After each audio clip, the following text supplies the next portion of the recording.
Good morning. We are extremely pleased that you are here. It is good to come together for the purpose of co-creating. Do you agree? Yes. You're knowing what you're wanting? It moves about a bit, doesn't it? You know that you are a focusing being, that you create through focus. Do you know that? Are you able to understand the important difference between the manifestations that you see around you and what your real creation is? Not so much. Because for most, it seems like what you are creating is the stuff around you. You want to create jobs, you want to create relationships, you want to create money, you want to create money, you want to create cars and money. You want to create that tangible evidence of life. And we get that. That's why we call this the leading edge. This manifestational evidence is manifestational evidence of your creative prowess. It's really a wonderful thing.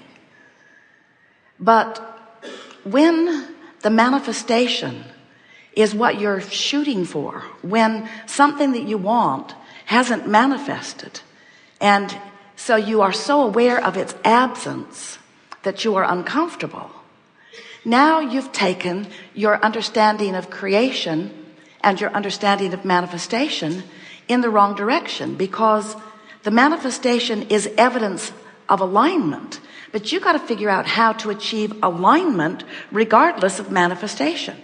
In other words, you've got to take the manifestation out of the equation for a little while, because when you're disappointed that something isn't happening as fast as you want it, or when you're disappointed that somebody else is getting something that you want and you're not getting it yet, that disappointment is your emotional guidance letting you know that your vibration is more about the absence of what you want than about the presence of what you want, so it can't come. You've got yourself in a holding pattern, you see.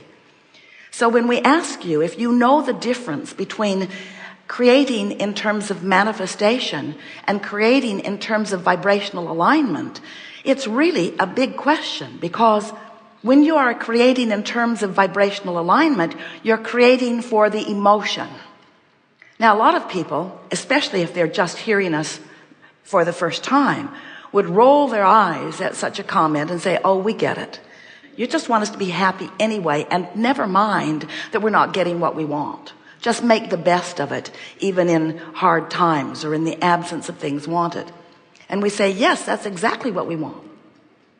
But there is a payoff for you if you can care about how you feel. But even the fact that you know there's a payoff puts it in the squirrely direction all over again. Everything that you want, whether it's a material object or a relationship or a better job or more money or whatever it is, every single thing that you or anyone has ever wanted or will ever want, you want it because you believe you will feel better in the having of it, in the being of it, in the experiencing of it. It's for the feeling better. It's for the feeling better. It's for the feeling better. It's for the feeling better.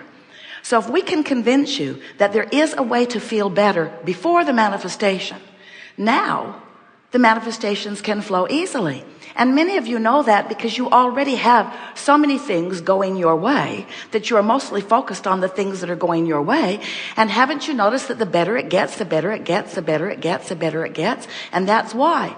But if you feel better because you're looking at stuff and there's that one important thing that hasn't come, if you're like most humans, you're fixated on that an inordinate amount of time, and you're slowing down the progress of your ability to create.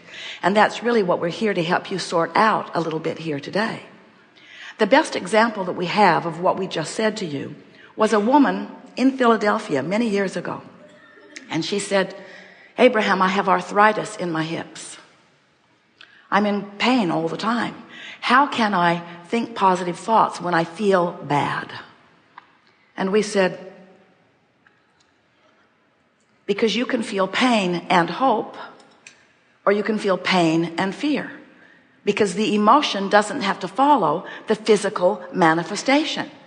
If you can separate disappointment from not enough money, your state of being is not enough money, but your feeling isn't fear or disappointment. Your feeling is anticipation or hope. The money's a coming. But if you let what is dictate how you feel, if you're beating the drum of it, trying to get sympathy from others about it, talking about it, worrying about it, obsessed with it, stewing over it, whatever you're focused upon is going to get bigger and bigger and bigger and bigger and bigger until you take your attention from it. You have to find a way of separating the reality, the manifestational reality, from the emotion. Now, why does that work? Why is there power in that? Because everything that is created has a vibrational beginning. So when you know what you don't want, you launch rockets about what you do want, and those rockets of desire that are proportionate to the power of your knowing what you don't want, in other words, to the degree that you don't want something, to the same opposite degree you do want something. So when you really want something, that rocket goes into what we are calling your vortex. It's this holding pattern. It's this vibrational place where the larger part of you, the part of you that existed before you came into this physical body, the part of you that still remains in that non-physical precisely focused perspective, that non-physical part of you remains in that vortex and holds steady to the furthermost desire that you have carved out of all that you have lived. It's like a placeholder. It's like the furthest, most leading edge placeholder, vibrational placeholder of that which you have become, that which you have become, that which the larger part of you has become, therefore that which you have vibrationally become, but that which you have yet to manifestationally become. You get it? That which you have yet to manifestationally become. Now the gap between vibrationally becoming it and manifestationally becoming it, that gap has only to do with how long it takes you to get happy in the absence of the manifestation. In other words, if you can follow the joy, in optimism, you'll go fast. In pessimism, you'll go slowly. In fear, you don't move at all.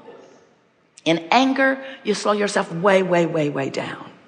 In optimism, faster. In hopefulness, pretty fast. In believing, so very fast. In knowing, you're right there, you're right there, you're right there, you're right there, you're right there.